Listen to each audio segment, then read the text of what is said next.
There is no King James. There is no New King James. There is no NIV. There is no ESV. The list goes on, right? He seems to worship the King James Bible more than the scriptures that God provided. I mean, it's almost to a form of, if not, idolatry. Yeah.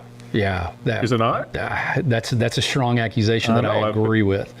When you make comments like he made in this, there's multiple. And I'm not against the King James version at all. No, and that's what's crazy is if you are a King James only guy, you're against everything else. Right. But the rest of us see what value there is in the King James. Sure.